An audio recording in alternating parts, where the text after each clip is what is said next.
Well, g'day, it's Mr. D here on the RV Investigator, and I'm here with Hugh, and Hugh's in charge of IT.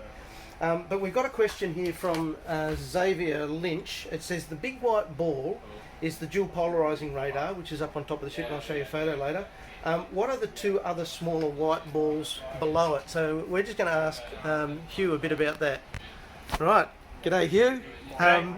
You're in charge of IT here, I hear. Yep, that's right, yep. That's a good job? Yeah, it's not too bad. Yeah, it gets me out and about. So Xavier's question about those big golf balls up on top, Yep. Can you answer anything about those golf balls? Yep, absolutely. So they're our primary internet access. So they're two satellite terminals. So we get the internet from orbiting satellites, and they come down to the antennas that are in those domes. We have two because depending on the way the ship's pointing, that parts of the ship might block the path of the antenna to the satellites. So that having internet access on board, it's a lot slower than what you get at home, but it still allows us to stay in touch with family and friends at home and send live data back to scientists on shore.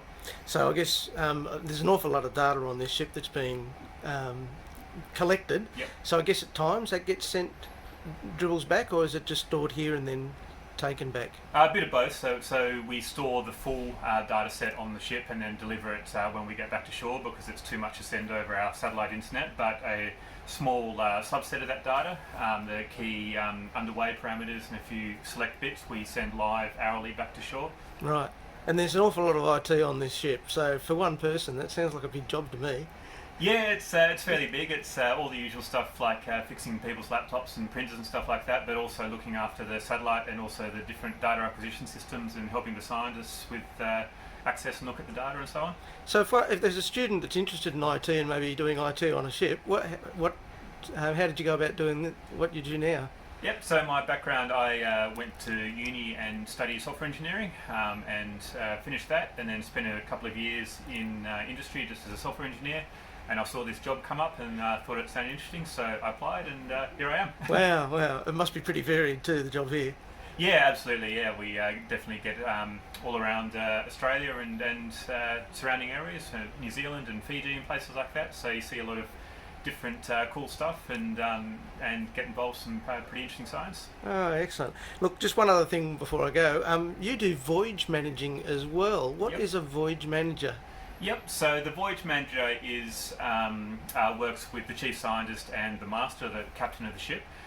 So the three people in the management team, look after fundamentally make sure that we do what we set out to do in the voyage plan and make sure that it's done safely. Making sure that the ship's time is used to its best possible use, and making sure that everyone is happy and talking to each other. And so a bit of people management as well. Yeah, that's right, absolutely. Right, yeah. okay, so it's a really important skill to have, probably, is it? Yeah, that's right. Yeah. Well, excellent. Thank you very much for that, Hugh. I think that answers the question. We can actually talk about the dual polarising radar in another one, because that's used for the for weather. Yep.